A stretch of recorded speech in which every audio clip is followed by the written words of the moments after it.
Va a empezar José Sánchez Pérez, que es granaíno, eso es una cosa buena, ¿eh?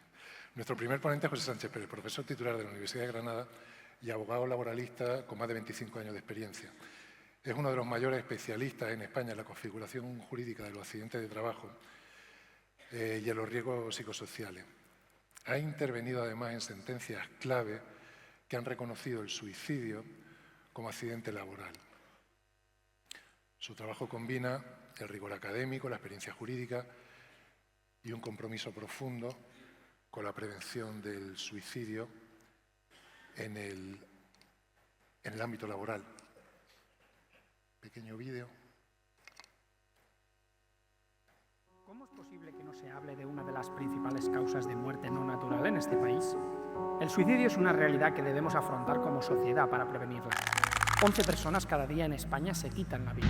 Desde 2019, unas 4.000 personas al año se suicidan. Algunas profesiones y sectores muestran mayores tasas de suicidio, como el sector sanitario, las fuerzas del orden, la agricultura, la construcción. Sin embargo, las muertes por suicidio o las enfermedades mentales no se contabilizan como accidentes de trabajo, por lo que no existe un registro que pueda ayudar a establecer medidas de protección y prevención. Además, en 2024 en España se registraron un total de 671.618 situaciones de incapacidad temporal por trastornos mentales y del comportamiento.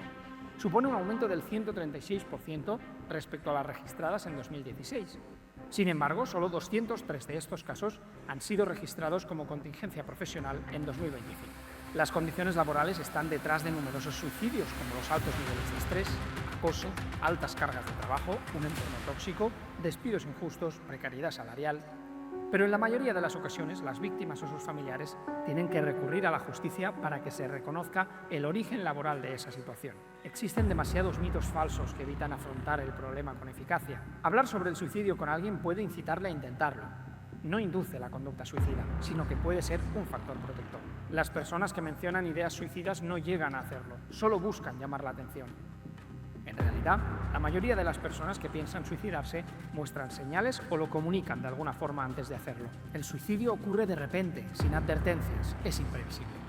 Aunque algunos suicidios pueden parecer impulsivos, en general, existen señales de alerta previas como cambios en el comportamiento, tristeza profunda o irritabilidad inusual. Si alguien está decidido a suicidarse, nada ni nadie podrá detenerlo. Mucha gente que piensa en suicidarse en realidad solo quiere dejar de sufrir. La escucha empática, terapia psicológica, tratamiento psiquiátrico o apoyo social salvan vidas todos los días. El suicidio es cosa de personas con trastornos mentales graves. A la gente normal no le pasa. No todas las personas que se quitan la vida tenían un diagnóstico psiquiátrico. Combatir los mitos, también en el contexto laboral, ayuda a tomar en cuenta las señales de sufrimiento emocional y saber responder a ellas en lugar de ignorarlas por miedo o desconocimiento. Las empresas deben identificar y evaluar los riesgos psicosociales. Fortalecer los factores de protección. Formar en detectar y manejar situaciones de crisis. Establecer canales confidenciales de comunicación. Crear protocolos de intervención y acompañamiento a través de la negociación colectiva. Conocer los factores de riesgo y realizar las evaluaciones de riesgos psicosociales son claves para la prevención del suicidio laboral. El suicidio existe, pero se puede evitar. UGT te ofrece información, apoyo y asesoría frente a los riesgos psicosociales y la prevención del suicidio en el ámbito laboral. Consulta el Observatorio de Salud Mental en el Trabajo de UGT.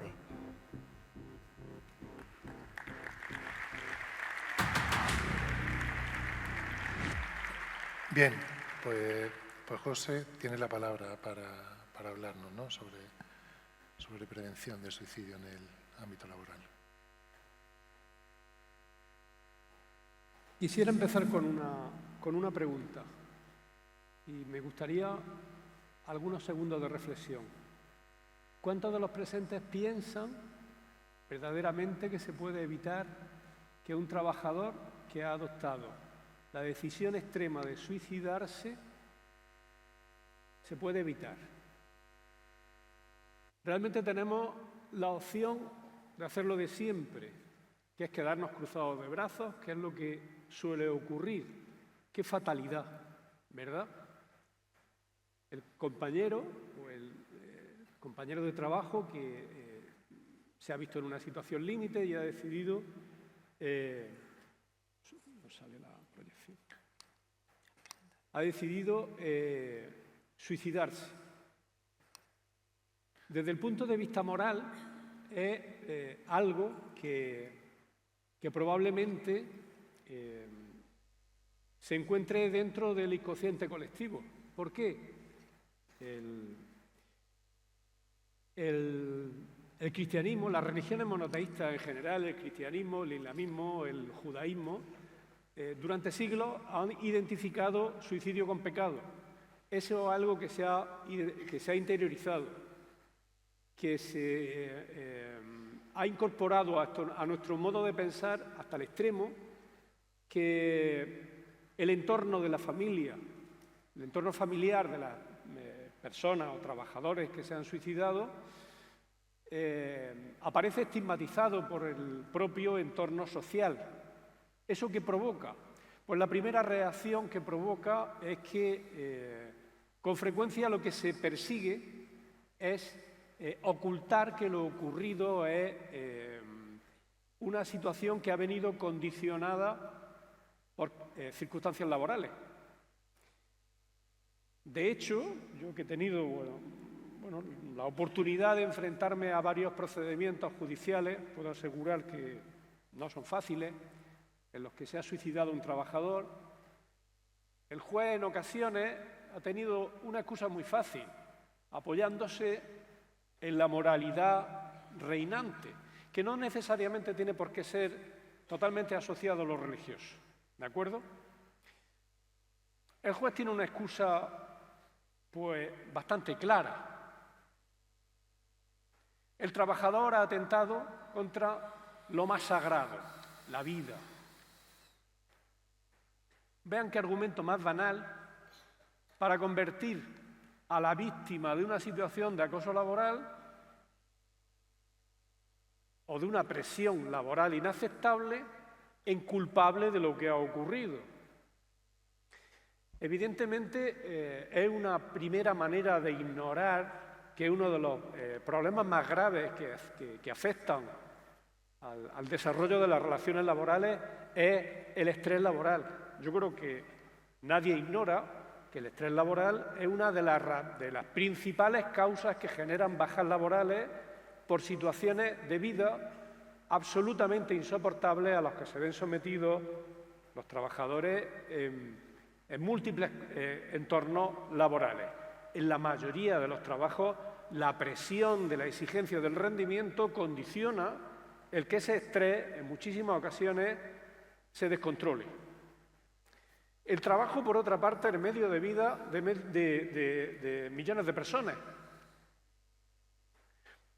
Como aseguran los psicólogos, y eso hay que tenerlo en cuenta, trabajo y familia son los dos pilares donde se sustenta el equilibrio emocional de las personas.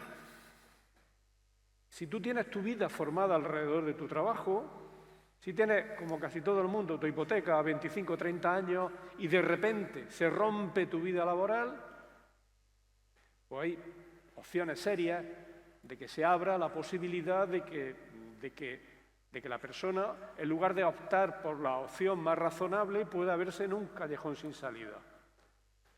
Es lo que desde lejos casi siempre se dice, hay que ver, que seguramente se trata de un desequilibrado, se quita la vida. Oye, a lo mejor tendrías tú que vivir las circunstancias por las que ha pasado esa persona para entender qué le ha llevado, qué le ha empujado a esa situación. Los psicólogos hablan del efecto túnel, es decir, de la visión de túnel. El trabajador suicida lo único que ve, lo único que pasa por su ojo es el problema de que ha perdido su medio de vida. Y eso en ocasiones tiene el resultado fatal, especialmente cuando el trabajador no encuentra ningún tipo de apoyo, que ese es otro problema colateral contra el que habría que luchar, cuando se ve solo. En ocasiones no hay otra alternativa de escapar del sufrimiento que suicidarse.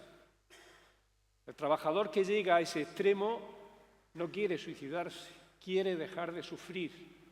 Y esa es una de las principales motivos que llevan a esa situación. Es una situación que es muy difícil de ver, que la sociedad no lo asimila, porque tradicionalmente estamos ante una persona que ha roto las reglas, que se ha suicidado, es que ha atentado eso contra lo más sagrado. Han tenido que pasar antecedentes terribles para que seamos conscientes de qué fuerza tiene el trabajo para que los trabajadores, qué peso tiene el trabajo para que los trabajadores lleguen a tener esa terrible decisión. Tenemos un ejemplo relativamente reciente que es durísimo y que le abrió los ojos a muchos que no querían ver la realidad. En la empresa France Telecom se acordó por la directiva prescindir de 220.000 puestos de trabajo. Para eso, obviamente, ellos intentaron optar porque muchos de esos cientos de miles decenas de miles de trabajadores dejaran voluntariamente su puesto de trabajo. Para eso, ¿qué es lo que hicieron? Bueno, vamos a ahorrarnos pasta. Vamos a presionar a los trabajadores poniéndoles objetivos inalcanzables para que voluntariamente se vayan de la empresa. ¿Qué ocurrió? 60 intentos de suicidio, 19 suicidios consumados. La investigación que se produce en este procedimiento judicial, que se proyectó por Europa, que tuvo una grandísima difusión, escribió una de las páginas más negras de la historia del trabajo.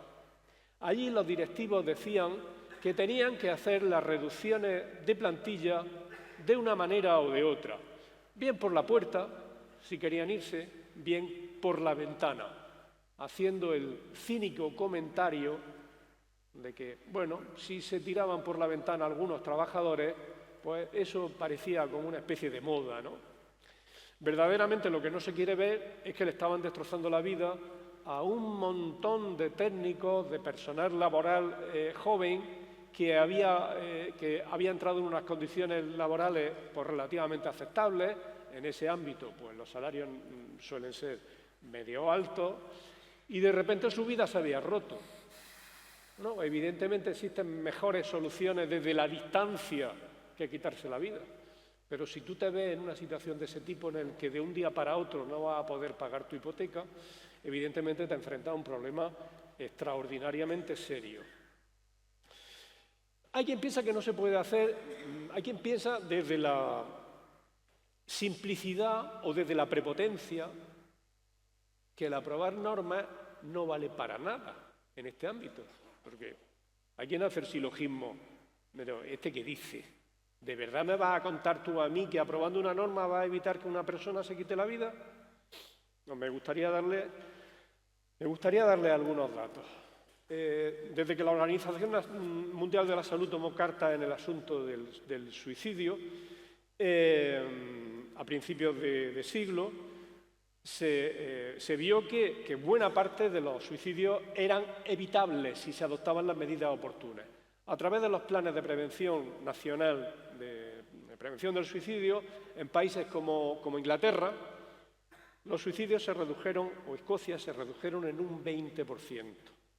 Si proyectamos esas cifras a las altísimas cifras de suicidio en España, estamos hablando que de 4.000 suicidios anuales se podían salvar 800. 800 es una cifra, pero a lo mejor si pensamos en las 800 familias y el sufrimiento añadido que viene junto a ese dato, a lo mejor podemos reflexionar un poquito.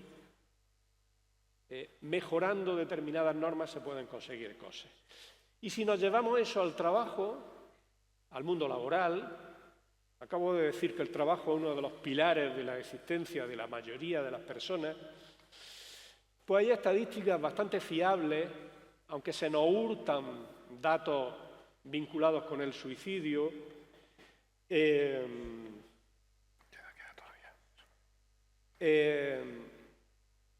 La proyección en el ámbito laboral es que en suicidios provocados por situaciones de acoso, solo de acoso, se puede proyectar entre un 10 y un 12% de trabajadores, de suicidios de trabajadores. Eso nos lleva a cifras cercanas a 500 al año.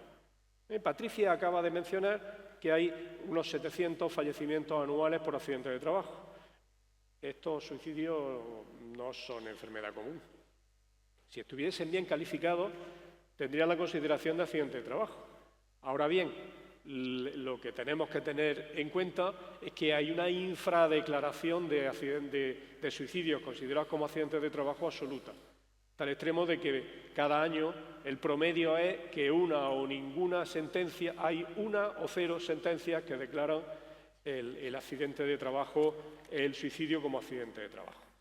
Bien, ¿por qué estamos aquí? La normativa laboral, comenzando por la Ley de Prevención de Riesgos Laborales. El Estatuto lo que nos plantea es la exigibilidad de un contexto de trabajo seguro. ¿De verdad que lo tenemos? ¿De verdad que existe una normativa adecuada en prevención de riesgos laborales, en prevención de riesgos psicosociales? Pues diríase que no. Los delegados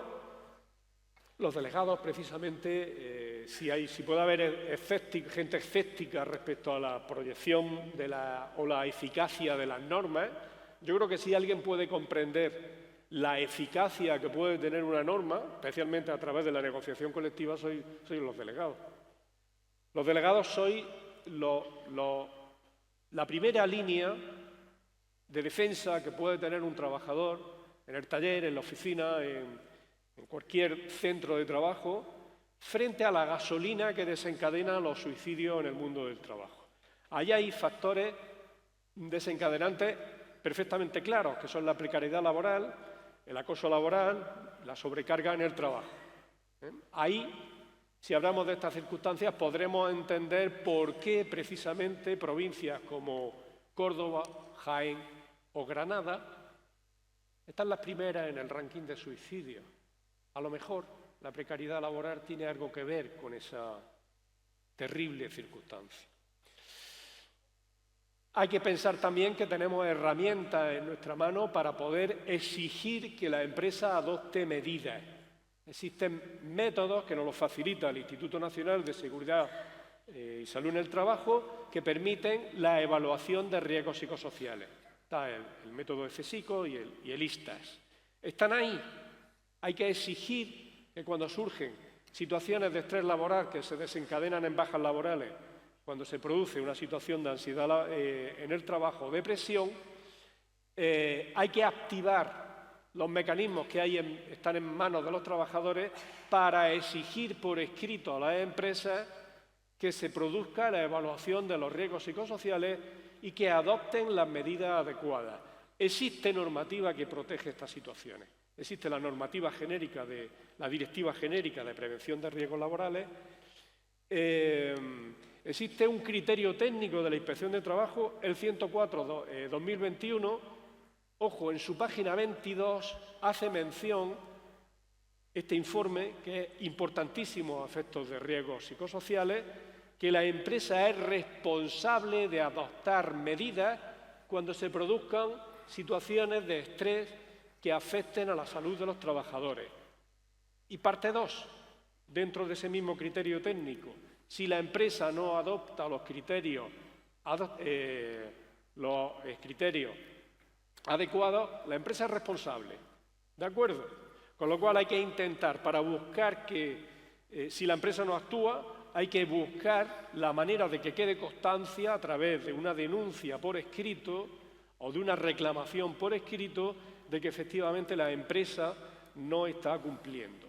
También existe una sentencia del Tribunal de Justicia de la Unión Europea que es directamente aplicable a nuestro modelo jurídico, aunque sea de la Unión Europea, en la que se dice que las empresas están obligadas a prevenir el estrés y el agotamiento profesional. Con lo cual, citando eso, tenemos la base jurídica para poder sustentar la reclamación sobre que estén vinculadas con situaciones de estrés desbordado o incluso con las situaciones más graves que se desencadenan en el suicidio. Bueno, Patricia ha hecho mención a Nuria. Nuria está con nosotros, ha venido desde Santander a acompañarnos. Tuvo el valor y el coraje que le falta a la mayoría de los familiares víctimas de trabajadores que se han suicidado, de interponer acciones judiciales, después de un penoso, de un durísimo de una durísima fase judicial, finalmente ha resultado con éxito.